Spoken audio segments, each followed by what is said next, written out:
Welcome to our home as we offer let's see,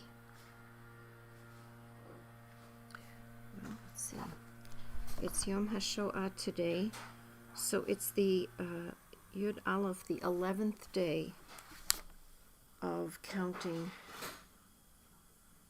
the Omer.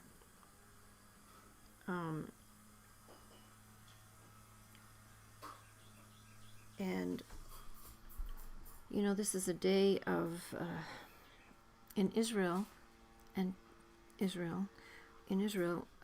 everything stops for 3 minutes. A siren goes off, and the whole country, well, most of the country stops and remembers that time in human history. And we remember. And I'm grateful because this morning, after we offer our session on the 11th day of counting the Omer, which is coupled with the third Mishnah in the first chapter of Pirkei Avot, we will have a bris. We'll welcome a little baby, our newest little baby, into the covenant of our people, and there is no greater resistance than holding on to the traditions, to the teachings, to the identity of this people. Hitler tried to make us a race, but we are many different races as a Jewish people. Many of us are black and brown, many of us are Asian. This little baby is biracial. And many of us are Latinx, many of us are all different races. We are not one race as a Jewish people, as Hitler tried to erase us in the most horrible of ways. So here we are on this day, and our response is to not give up. The teaching from Pirkei Avot this morning is about prayer, but it's not about prayer for asking for anything. It's about prayer because prayer lifts you and brings you closer to the source. So I'm waiting for Jim to come and offer a Mishaberach, a healing prayer. You know, it doesn't always heal the body, but we do hope it brings healing to the spirit. And if he doesn't come closer, I know, Jimmy, come on, it's time. It's just come. Here we go. So let's offer a Mishaberach and a prayer for learning together. And again, we thank you for joining us as we count the Omer, all the days between Passover and Shavuot, these 49 days that will deliver us to... Did you say something about Yom Hashoah? I did. I talked about Yom Hashoah already. Because do you know I have this story? Okay, but let's do a Mishaberach first, because we have a bris this morning too. So. Oh yeah, what time is that? At 10 o'clock. Oh, so we gotta get going. Yeah, well, come on. Let's do it right now. Please. We've been doing this a long time, every morning for maybe, 7 months now? 7 years? Years. So let's do a Mishaberach, a healing prayer. So we ask you to think about the people in your lives, for Sam, for Choco, for Terry, for Heather, for all the people that we know, COVID, cancer, Zena, Rabbi Ellen, all the people we know that could use a little extra healing for today. The family of Michael Kiernan, our friends.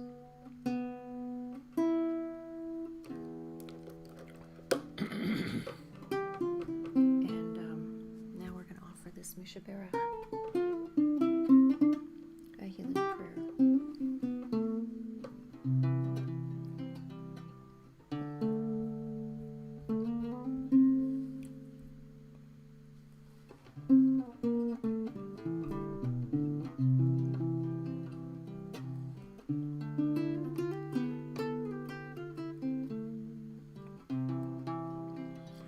Refuat HaNefesh. Refuat HaGuf, for the healing of the spirit and the healing of the body. For those we know. For those we don't know. On my right, the angel Michael.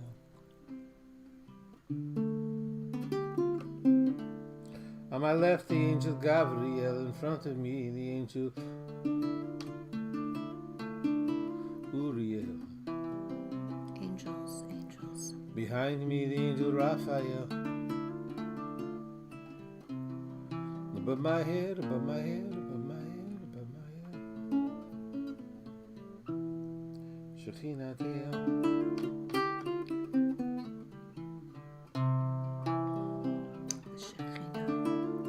Baruch atah Adonai, Rofei HaCholim, and blessed are you, great healer. Amen. We don't give up. We keep praying. Even when it feels like our prayers aren't being heard. We continue to pray. Amen.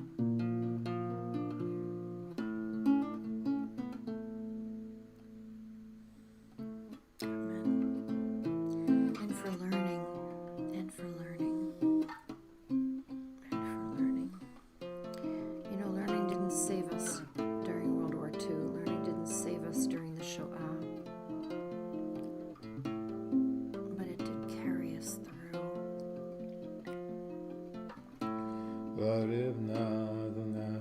It gave us coattails to hold on to.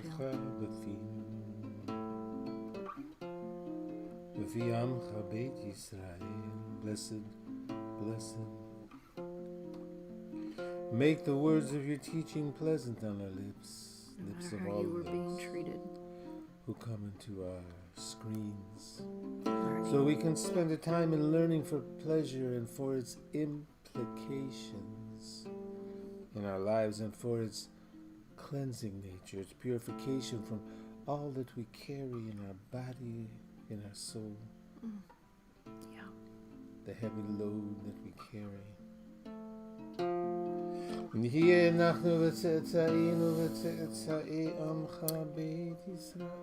Inherited trauma. All of us learning this way. I think learning about that has helped. And for nothing other than its own sake. That's what this Mishnah says. This Mishnah says that. Baruch atah Adonai melamed Torah le'amo Yisrael. Blessed are you, who teaches to your people in this fashion.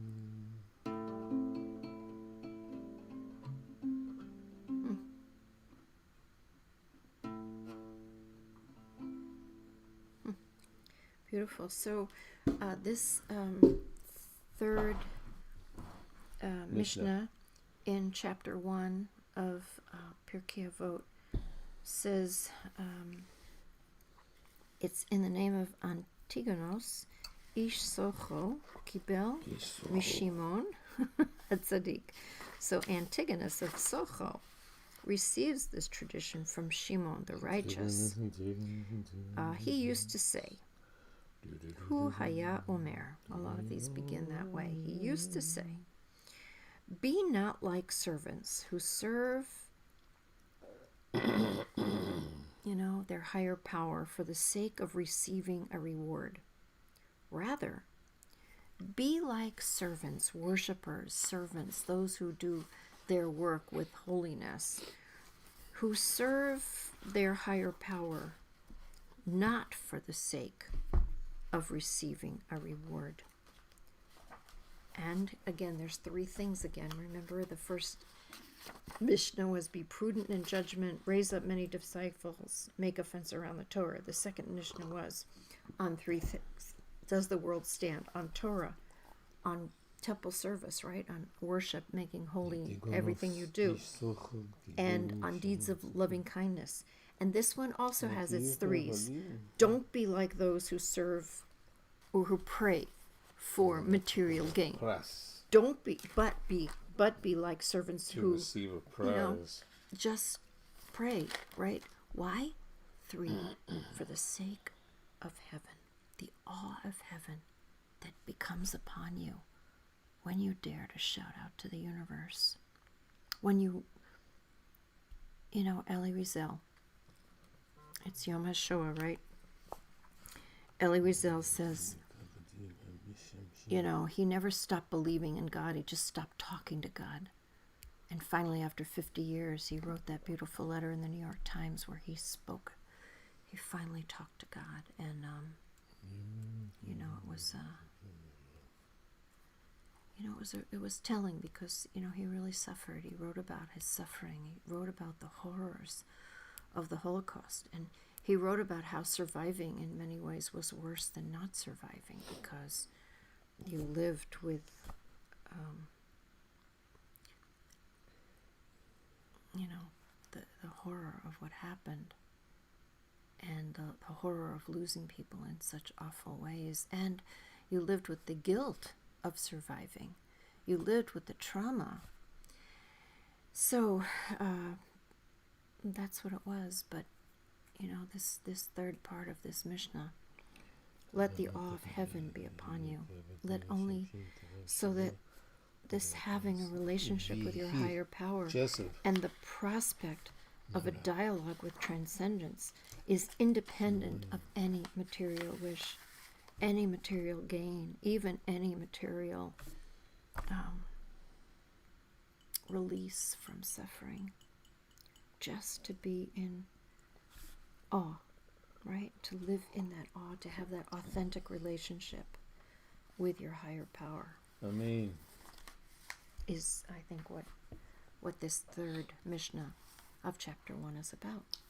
That's good, Susie. And today is the 11th day of the counting of the Omer. It's not the typical day of Yom HaShoah, but it is counted today. But the thing is, what struck me is that Yom HaShoah is always during the week of Shmini. Yeah, Shmini. So you have to search the portion of Shmini. Yes, right. Good point.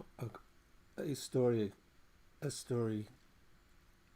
grabbed me by the throat one year recently. What story? Should I tell a brief version of the story? Yeah, just watch the time. Okay. I won't read it. I'll tell a simple version of it. It's also interesting that yesterday's piece on the Omer about threes instead of twos. Mm-hmm. Yeah. And here we are in Avot and threes. I don't want to make too much of that, but that's not where the idea came from, but the confluence of ideas kind of flow together in these, I think in twos, I think in terms of kind of like inevitable antagonisms of ideas, this or this.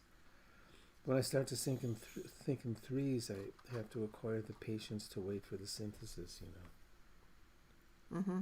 So I see that in these origin stories now, Pirkei Avot, these origin, the beginnings of threes, notions of three. I see it differently now.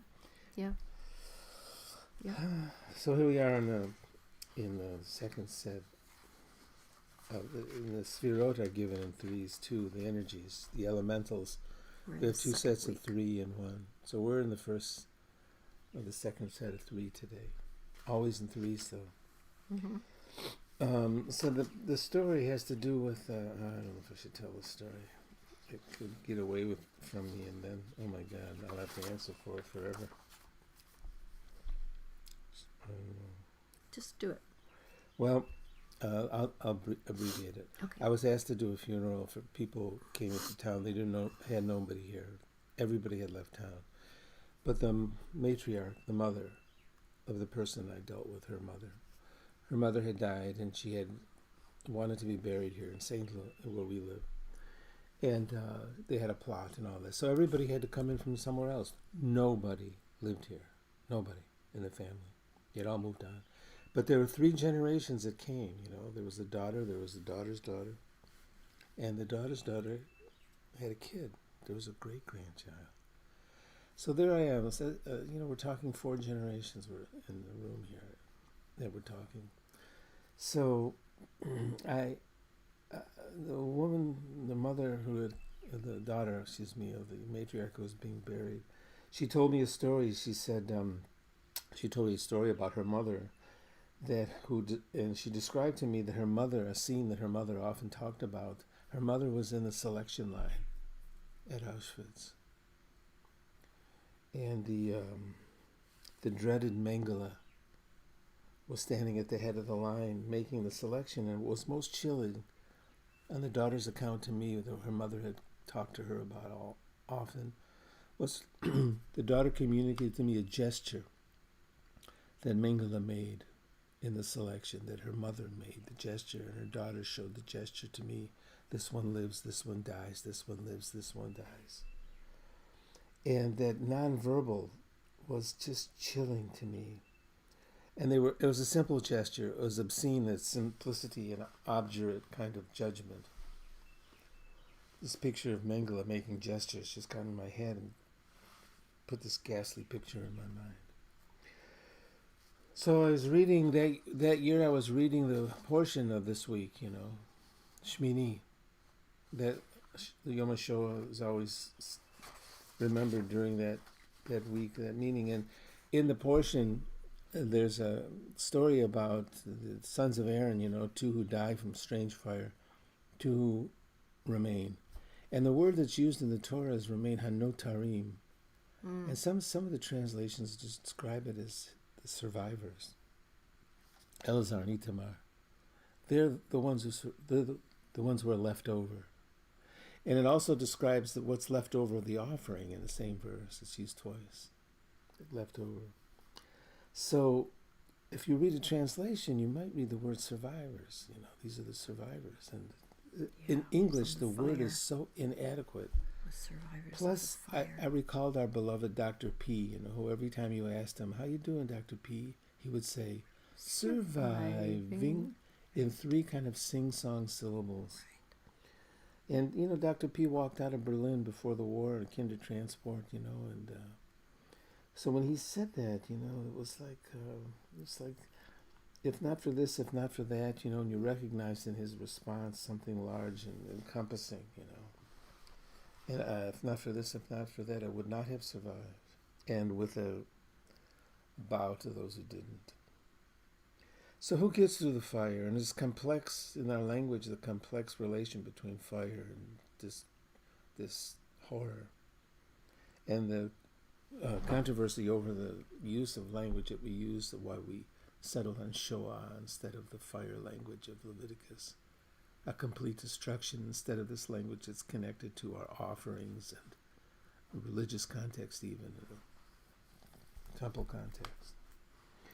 But who gets through the fire? Who are the notarim, in the portion this week? The remnant, the rest of us. From the root Yud Tav Resh. It's an interesting root. It also means it gives something extra. Something from without. Nice. Something acquired from an unexpected place. Something brought in, so to speak, from without, or something that remains. Remnant, as if remnant was something inviolable and ascendant. Remnant in that sense. Inviolable and ascendant. It takes a paragraph to define it.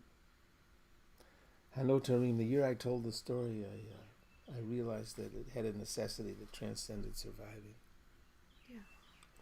It's a persistence about existence. A persistence. What continues, what remains, what endures. What even ultimately thrives. Yeah. Beautiful. That's a précis of the story. So let's Should we go over the Omer? Let's count the Omer. Thank you for the story. You're and welcome. It fits today, and it fits with the portion. I put it on the CRC online Oneg, by the way. I also stuck it on my Facebook page, Okay, the good. written version.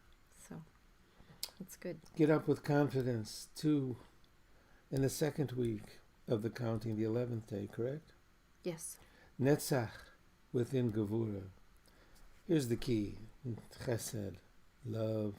Gevura, restraint. Tiferet, beauty. First triad. Netzach, second triad. You think you know. Hod, you don't know.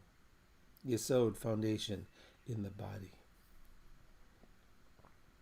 Malchut, the spigot. The ascent, lead with your nose, you will follow sensible. Begin something, you may be just a little confident. Tomorrow you will pause. Baruch atah Adonai Eloheinu melech haolam asher kitshanu b'mitzvotav v'tzivanu al sfirat ha'omer. Al sfirat ha'omer. Blessed are you who made us holy with mitzvahs. He asks us to count the Omer. Hayom achad asar yom she'eb shavu echad. Today is the 11th day, which is 1 week and 4 days of the Omer. V'yarba yamim Omer. Today is day 11. So what is today? Today is what's Netzach Netzach. within Gevura. Netzach in Gevura. You think you know. You have a confidence today. Right. But tomorrow you realize You don't. you don't. So today is use today. Use today. Use today. Get up and 'Cause do you know. something new. Right. Use today. Because we're still here. Be a rooster. We have survived. Right? We've survived. We're the survivors. Baruch Hashem. We're here. Like it or not. Amen. So, Netzach in Gevura, in strength, restraint. And the third Mishnah of this chapter 1. You betcha. Awe. Sister. Awe. Oh, It's just sister, about mother. Right. You mushroom. Just transcendence. The awe of transcendence. So, thank you for being with us. Mirza Hashem, inshallah, we will be here tomorrow morning, but we do this a day at a time. And tomorrow we'll bring really the fourth chapter, the fourth Mishnah. And it's quite a lovely Mishnah. And we will count day 12 Amen. of the Omer. And it's Erev Shabbat again. Oh, I'm so glad. Right? Crazy.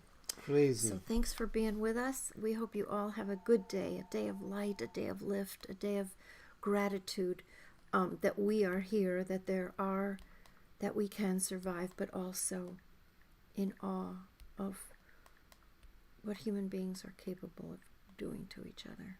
You betcha, Mama. We have to remember that as well. You got that right, We sister. sit with that. So we'll be back tomorrow, we hope, and we appreciate you joining us today.